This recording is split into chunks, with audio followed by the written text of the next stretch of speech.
Hi all. അപ്പോൾ നമ്മൾ ഇന്ന് ചെയ്യാനായിട്ട് പോകുന്നത് ലിക്വിഡിറ്റി എന്ന് പറയുന്ന ഒരു കൺസെപ്റ്റിൻ്റെ ഒരു ഡീറ്റെയിൽഡ് വീഡിയോ ആണ്. അപ്പോൾ നമുക്ക് എന്ത് ചെയ്യാം, ടൈം വേസ്റ്റ് ചെയ്യാതെ നേരെ വീഡിയോയിലോട്ട് പോകാം. അപ്പോൾ ലിക്വിഡിറ്റിയെ പറ്റി നിങ്ങൾ പഠിക്കുന്ന ടൈമിൽ കുറച്ച് ഇമ്പോർട്ടൻ്റ് കാര്യങ്ങൾ ഞാൻ ആദ്യം നിങ്ങൾക്ക് പറഞ്ഞു തരാം. ആ ഒരു കാര്യങ്ങൾ പറഞ്ഞതിന് ശേഷം നിങ്ങൾക്ക് എന്ത് ചെയ്യാം, നമുക്ക് ഇൻഡെപ്ത് ആയിട്ട് ചാർട്ടിൽ തന്നെ അത് നോക്കി പോകാം. അപ്പോൾ ലിക്വിഡിറ്റി എന്താണെന്ന് നിങ്ങൾ മനസ്സിലാക്കുമ്പോൾ നിങ്ങൾ ആദ്യം മൈൻഡിൽ കൊണ്ടുവരേണ്ടത് മാർക്കറ്റ്.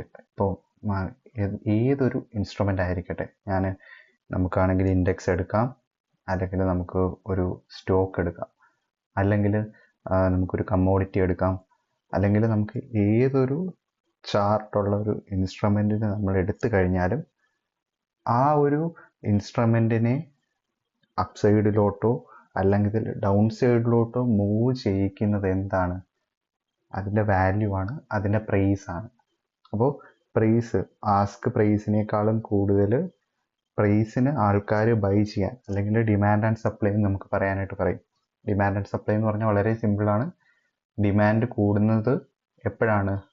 ഡിമാൻഡ് കൂടുന്നത് എപ്പോഴും സപ്ലൈ കുറഞ്ഞിരിക്കുന്ന സമയത്താണ്. അപ്പോൾ ഈ ഒരു കോറിലേഷൻ നിങ്ങൾ എപ്പോഴും മനസ്സിലാക്കി വെക്കുക. എപ്പോഴൊക്കെ നമുക്ക് ഡിമാൻഡ് മാർക്കറ്റിൽ കൂടുന്നോ, അല്ലെങ്കിൽ നമുക്ക് വളരെ ഈസി പറഞ്ഞു കഴിഞ്ഞാൽ ഇപ്പോൾ ഗോൾഡിൻ്റെ ഡിമാൻഡ് കൂടിക്കൊണ്ടിരിക്കുകയാണ്, അപ്പോൾ അതിനനുസരിച്ചുള്ള സപ്ലൈ മാർക്കറ്റ് ഇല്ല എന്നുണ്ടെങ്കിൽ അത് ഹോൾഡ് ചെയ്യുന്ന ആൾക്കാരും സെല് ചെയ്യുന്നില്ല. അപ്പം കൂടുതൽ പ്രൈസിന് ബയേഴ്സ് ബൈ ചെയ്യാനായിട്ട് ഇൻട്രസ്റ്റഡ് ആവും. അപ്പോൾ ഇപ്പോൾ 100 റുപ്പീസിന് കിടക്കുന്നതാണെങ്കിൽ അതിൻ്റെ ഡിമാൻഡ് വളരെ കുറവാണ്, ഡിമാൻഡ് വളരെ കൂടുതലാണ്. അപ്പോൾ ആ സമയത്ത് 100 റുപ്പീസ് ഇത് കിടക്കുന്ന സമയത്ത് എൻ്റെ സപ്ലൈ വളരെ കുറവാണെങ്കിൽ എന്ത് ചെയ്യും? ബയ്യേഴ്സ് അവിടെ, സെല്ലേഴ്സ് അവിടെ ഇല്ല. അപ്പോൾ എന്ത് ചെയ്യും? ബൈ ചെയ്യാൻ പോകുന്ന ഒരു ബയ്യർ എന്ത് ചെയ്യും? ഈ ഒരു 100 റുപ്പീസിൽ നിന്ന് അതിനെ എന്ത് ചെയ്യും? ഒരു 110 റുപ്പീസിലോട്ട് അയാൾ പ്രൈസ് കൂട്ടി ആസ്ക് ചെയ്യും. അപ്പോൾ ആ ഒരു പ്രൈസിലോട്ട് ആസ്ക് ചെയ്യുന്ന ടൈമിൽ എന്ത് ചെയ്യും? പ്രൈസ് അപ്പ് സൈഡിലോട്ട് മൂവ് ചെയ്യും. അപ്പോൾ ആ ഒരു മൂവ്മെൻറ്റിൻ്റെ ഒരു ചാർട്ടാണ് നമ്മൾ സാധാരണ കാണുന്ന, നമ്മുടെ ചാർട്ടിൽ നമ്മൾ കാണാനായിട്ട് സാധിക്കുന്നത്. അപ്പോൾ ഇവിടെ എല്ലാം നടക്കുന്നതാണ്. ഇവിടെ ഇതൊരു ഡോ ജോൺസിൻ്റെ ചാർട്ടാണെങ്കിൽ ഈ ഒരു ഡോ ജോൺസിൻ്റെ ചാർട്ടിൽ മാർക്കറ്റ് ഈ ഒരു ഏരിയയിൽ നിന്ന് എന്ത് ചെയ്തു? അതിൻ്റെ സപ്ലൈ കൂടി ഡിമാൻഡ് കുറഞ്ഞു. അപ്പോൾ പ്രൈസ് ഡൗൺ സൈഡിലോട്ട് വരുന്നു. അതിൻ്റെ ജസ്റ്റ് ഓപ്പോസിറ്റ് ആണ് എന്ത് നടക്കുന്നത്? ഡിഫറെൻറ്റ് സൈഡിൽ നമുക്ക് നടക്കാനായിട്ട് പോകുന്നത്. അപ്പോൾ ഈ ഒരു കാര്യങ്ങൾ എന്ത് ചെയ്യുക, നിങ്ങൾ നിങ്ങളുടെ മൈൻഡിൽ ആദ്യം കീപ്പ് ചെയ്യാനായിട്ട് ശ്രമിക്കുക. അപ്പോൾ ഇനിയാണ് നമ്മൾ ലിക്വിഡിറ്റി എന്താണെന്ന് പറയുന്നത്. അപ്പോൾ മാർക്കറ്റ് ഞാൻ നേരത്തെ പറഞ്ഞതുപോലെ തന്നെ ആസ്ക് പ്രൈസും ബിഡ് പ്രൈസും ഉണ്ട്. അപ്പോൾ നമ്മൾ ഒരു ഇൻസ്റ്റിറ്റ്യൂഷൻ അല്ലെങ്കിൽ ഒരു ഹ്യൂജ് ആയിട്ട് ഒരു ക്വാണ്ടിറ്റി ബൈ ചെയ്യാനായിട്ട് ഇരിക്കുന്ന ഒരാളാണെങ്കിൽ, ഇപ്പോൾ നമ്മൾ ഒരു 100 ക്വാണ്ടിറ്റി അല്ല, നമുക്കൊരു ഷെയറിൻ്റെ ഒരു ലാക്ക് അല്ലെങ്കിൽ ഒരു 15,000 അല്ലെങ്കിൽ 20,000 ഷെയർസ് മേടിക്കാനായിട്ട് ഇരിക്കുന്ന ഒരാൾക്ക് നമ്മൾ മേടിക്കുന്ന പോലെ ഒരു 30-40 ഷെയർ മേടിക്കുന്ന പോലെ മാർക്കറ്റിൽ പോയിട്ട് ഓർഡർ പ്ലേസ് ചെയ്ത് കഴിഞ്ഞാൽ ആ ഒരു ഓർഡർ അവിടെ ഫില്ലാവത്തില്ല. അപ്പോൾ അതിൻ്റെ ബേസിക് എക്സാമ്പിൾ എന്ന് പറഞ്ഞു കഴിഞ്ഞാൽ, നമ്മൾ ഇതിനെക്കുറിച്ചൊന്ന് ചിന്തിക്കും. നമ്മൾ ചുമ്മാതെ പോയിട്ടങ്ങ് ബൈ ചെയ്യുന്നു. നമ്മൾ ബൈ ചെയ്യുന്ന സമയത്ത് അവിടെ ഓർഡർ എക്സിക്യൂട്ട് ആവുന്നു. അപ്പോൾ അവിടെ നിങ്ങൾ മനസ്സിലാക്കേണ്ട കാര്യം, നമ്മളിപ്പോൾ ഒരു 10 ഷെയർ ഇല്ലെങ്കിൽ നമ്മളൊരു 10 ലോട്ടിൻ്റെ ഗോൾഡ് നമ്മൾ എന്ത് ചെയ്തു? നമ്മൾ ഒരു ബൈ അവിടെ ഇട്ട് കഴിഞ്ഞാൽ ആ ബ്രോക്കർ എന്താണ് അവിടെ ചെയ്യാനായിട്ട് പോകുന്നത്?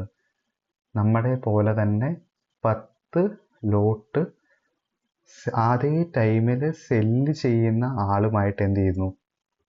നമ്മളുമായിട്ടൊരു കണക്ഷൻ ഉണ്ടാക്കുന്നു. അപ്പോൾ ആ ഒരു കണക്ഷൻ ഉണ്ടാക്കുന്ന സമയത്ത് 10 ലോട്ട് നമ്മൾ, ഞാൻ ജസ്റ്റ് ഒരു എക്സാമ്പിൾ, 10 ലോട്ട് നമ്മൾ ബൈ ചെയ്യുന്ന സമയത്ത് 10 ലോട്ട് സെല്ല് ചെയ്യാതിരിക്കുന്ന ആളുമായിട്ട് നമുക്ക് കണക്ഷൻ ഉണ്ടാക്കുന്നു. നമുക്ക് ആ ഓർഡർ എക്സിക്യൂട്ട് ആവുന്നു.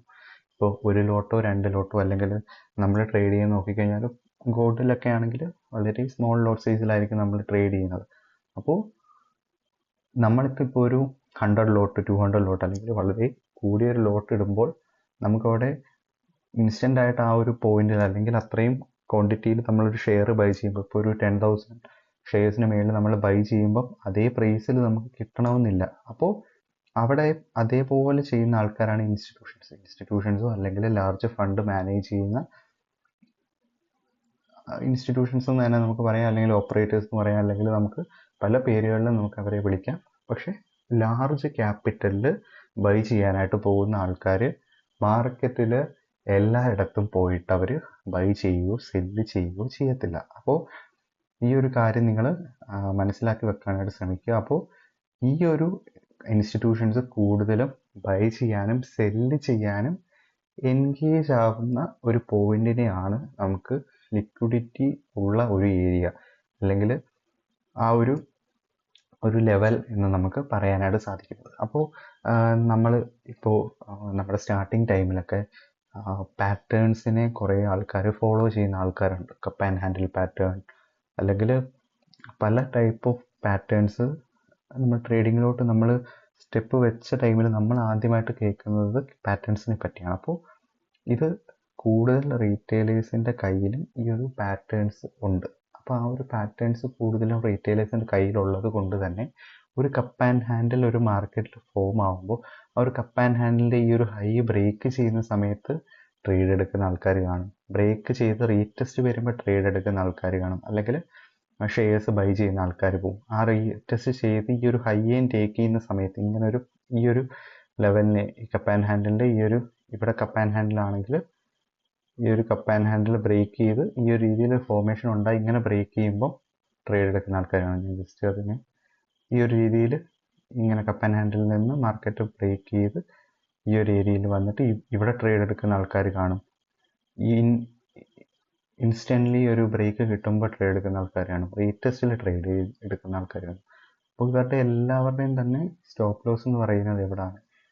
ഈ ഒരു ഏരിയയിലായിരിക്കും. അപ്പോൾ ഈ ഒരു പോയിന്റ് കൂടുതൽ ആൾക്കാരും ഇവിടുന്ന് ബൈ ചെയ്തവരും ഇവിടുന്ന് കൂടുതൽ ആഡ് ചെയ്തവരും ഇവിടുന്ന് വീണ്ടും റീടെസ്റ്റിന് ബൈ ചെയ്തവരും ബ്രേക്ക് വന്ന് ബൈ ചെയ്തവരും ഒരു പ്രൈസ് ആക്ഷൻ കാണിച്ച് മാർക്കറ്റ് അപ്സൈഡിലോട്ട് ബൈ ചെയ്തവരും ഇവരെല്ലാം സ്റ്റോപ്പ് ലോസസ് കീപ്പ് ചെയ്യാൻ പോകുന്ന പോയിന്റ് ഈ ഒരു ഏരിയ ആയിരിക്കും. അപ്പോൾ ഇതിനെ നമുക്ക് എന്ത് ചെയ്യാനായിട്ട് പറ്റും? നമുക്കൊരു ലിക്വിഡിറ്റി ഉള്ള ഒരു ഏരിയ എന്ന് നമുക്ക് പറയാനായിട്ട് പറ്റും. അപ്പോൾ നമ്മൾ കുറച്ച് നാൾ മുമ്പ് നമ്മുടെ ഒരു ഫോർവേഡ് ടെസ്റ്റ് ഡേറ്റ വെച്ച് ചെയ്തൊരു സ്ട്രാറ്റജി നമ്മൾ നോക്കിയിട്ടുണ്ടായിരുന്നു. അപ്പോൾ അതിനകത്ത് നമുക്ക് നോക്കിക്കഴിഞ്ഞാൽ നമുക്ക് കാണാനായിട്ട് പറ്റും. ഞാൻ ഈ ഒരു ടൈപ്പ് ഓഫ് പാറ്റേൺ, അപ്പോൾ ഇവിടെ നിങ്ങൾക്ക് വേണമെങ്കിൽ ഈ ഒരു ബ്രേക്ക് എടുക്കുമ്പോഴും എടുക്കാമെന്ന് പറഞ്ഞു. കാരണം നമ്മുടെ പ്രീവിയസ് ഡേയ്സിൽ നമ്മൾ നോക്കിക്കഴിഞ്ഞാൽ കാണാൻ പറ്റും ആ ഒരു പാറ്റേൺ ഉണ്ടാക്കി മാർക്കറ്റ് എന്ത് ചെയ്തു, ആ ബ്രേക്ക് ചെയ്ത് ഡൗൺ സൈഡിലോട്ട് വരുന്നതായിട്ട് നമുക്ക് കാണാനായിട്ട് സാധിച്ചു. പക്ഷേ മോസ്റ്റ് ഓഫ് ദ ടൈംസിൽ അങ്ങനെ നടക്കാനുള്ള ചാൻസ് കുറവാണ്. അപ്പോൾ ഞാൻ പറഞ്ഞു ഇതേപോലെ തന്നെ ഒരു പാറ്റേൺ ക്രിയേറ്റ് ചെയ്തതിന് ശേഷം ആ ഒരു ലെവലിൽ മുകളിലോട്ട് പോയി ബയേഴ്സിനെ ഇൻവൈറ്റ് ചെയ്തതിന് ശേഷം മാർക്കറ്റ് തിരിച്ച് ഡൗൺ സൈഡിലോട്ട് പോകും. അപ്പോൾ ഈ ഒരു എൻട്രിയും ഒരു വാലിഡ് ആയിട്ടുള്ളൊരു എൻട്രിയാണ്. നമ്മൾ ടെലിഗ്രാമിൽ ഈ ഒരു പാറ്റേൺ ഫോം ആയപ്പോൾ തന്നെ എന്ത് ചെയ്തു, നമ്മൾ അപ്ഡേറ്റ് ചെയ്തിട്ടുണ്ടായിരുന്നു. ടെലിഗ്രാമിൽ ജോയിൻ ചെയ്യാൻ പറ്റുന്നവർ ജോയിൻ ചെയ്യുക. അതേപോലെ നമ്മുടെ സിഗ്നൽസ് പ്രൊവൈഡ് ചെയ്യുന്നൊരു ഗ്രൂപ്പുണ്ട്, ഫ്രീ ഓഫ് കോസ്റ്റിന് നിങ്ങൾക്ക് ജോയിൻ ചെയ്യാനായിട്ട് പറ്റും. 1 മന്തിലേക്കാണ് ഞാൻ സിഗ്നൽസ് കൊടുക്കുന്നത്. അപ്പോൾ മാക്സിമം ആ ഒരു ടൈം ഫ്രെയിം ഇപ്പോൾ ഓൾമോസ്റ്റ് 14 ഡേയ്സ് കഴിഞ്ഞു. അപ്പോൾ നിങ്ങൾ മനസ്സിലാക്കേണ്ട ഒരു കാര്യം എന്ന് പറഞ്ഞു കഴിഞ്ഞാൽ ഇങ്ങനൊരു പാറ്റേണിൻ്റെ ഉള്ളിൽ നമുക്ക് ഇവിടെ എന്ത് ചെയ്യും, ഇവിടെ ഒരു റേഞ്ച് ഉണ്ടാക്കി ഈ റേഞ്ചിനെ ബ്രേക്ക് ചെയ്യുന്നു എന്ന് കാണിച്ച് മാർക്കറ്റ് എന്ത് ചെയ്തു, അപ്പ് സൈഡിലോട്ട് മൂവ് ചെയ്തു. അവിടെ നിന്ന് മാർക്കറ്റ് ഫെയിലാക്കി നല്ല രീതിയിൽ ഡൗൺ സൈഡിലോട്ട് വന്നപ്പോൾ ആ ഒരു ടൈപ്പ് ഓഫ് പാറ്റേൺ. അപ്പോൾ നമുക്ക് ഇവിടുന്ന് മനസ്സിലാക്കാൻ പറ്റുന്നത് ഈ ഒരു ട്രെൻഡ് ലൈനിൻ്റെ മുകളിൽ കുറേ ആൾക്കാർ ബൈ പ്ലാൻ ചെയ്തു. അവരുടെ എല്ലാം സ്റ്റോപ്പ് ലോസ് അവർ കീപ്പ് ചെയ്ത് ഈ ഒരു സ്വിങ്സിലൊക്കെയാണ്. അപ്പോൾ അവരുടെയൊക്കെ സ്റ്റോപ്പ് ലോസ് ഹിറ്റായ സമയത്ത് നമുക്ക് കാണാനായിട്ട് പറ്റും അവിടെ ഓർഡേഴ്സ് കുറേ അവർ എക്സിറ്റ് ആയി പോകുന്നത്. ആ ഒരു പാറ്റേൺ അല്ലെങ്കിൽ ആ ഒരു ക്യാൻഡിൽസിൻ്റെ ഒരു വലുപ്പം കാണുമ്പോൾ തന്നെ നമുക്ക് മനസ്സിലാവും കുറേ ക്വാണ്ടിറ്റീസ് അവിടുന്ന് എക്സിറ്റ് ആയിട്ടുണ്ട്. അപ്പോൾ ഈ ഒരു പോയിന്റ് എന്ന് പറഞ്ഞു കഴിഞ്ഞാൽ ഇൻസ്റ്റിറ്റ്യൂഷൻസിന് കൂടുതൽ പഞ്ച് ചെയ്യാനായിട്ട് പറ്റുന്ന ഒരു ഏരിയ ആണ്. അപ്പോൾ ലിക്വിഡിറ്റിയെ പറ്റി ഒരു ബേസിക് ഐഡിയ നിങ്ങൾക്ക് കിട്ടിയെന്ന് വിചാരിക്കുന്നു.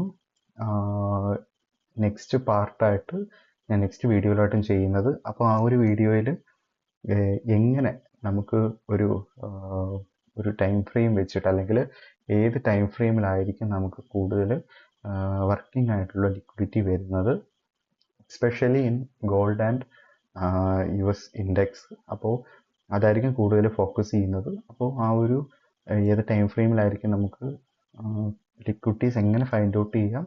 ഇപ്പോൾ നമ്മളൊരു ജസ്റ്റ് ഒരു പാറ്റേൺ വെച്ചൊരു എക്സാമ്പിൾ പറഞ്ഞു. നമുക്കിനി സ്വിങ്സിലുള്ള ലിക്വിഡിറ്റി എവിടെയാണ് ലൈ ചെയ്യുന്നത് എന്നതിനെക്കുറിച്ച് നമുക്ക് എന്ത് ചെയ്യാം, നമുക്ക് നെക്സ്റ്റ് പാർട്ടിൽ നമ്മൾ, അല്ലെങ്കിൽ ഈ ഒരു വീഡിയോയുടെ കൂടെ തന്നെ ഞാൻ ആഡ് ചെയ്ത് പോകുമായിരിക്കും. പാർട്ടായിട്ട് പോകുന്നതാണ് എനിക്കും താല്പര്യം. അപ്പോൾ നെക്സ്റ്റ് പാർട്ട് നമുക്ക് എന്ത് ചെയ്യാം, നെക്സ്റ്റ് ഡേ നമുക്ക് ഡിസ്കസ് ചെയ്യാം. അപ്പോൾ നമ്മുടെ ചാനൽ നിങ്ങൾ സബ്സ്ക്രൈബ് ചെയ്തിട്ടില്ലെങ്കിൽ സബ്സ്ക്രൈബ് ചെയ്യാനായിട്ട് ശ്രമിക്കുക. റോഡ് ടു 1K ആണ്. അപ്പോൾ ആ ഒരു കാര്യങ്ങളും കൂടി നിങ്ങൾ ശ്രദ്ധിക്കുക. അപ്പോൾ that's all for today guys. By.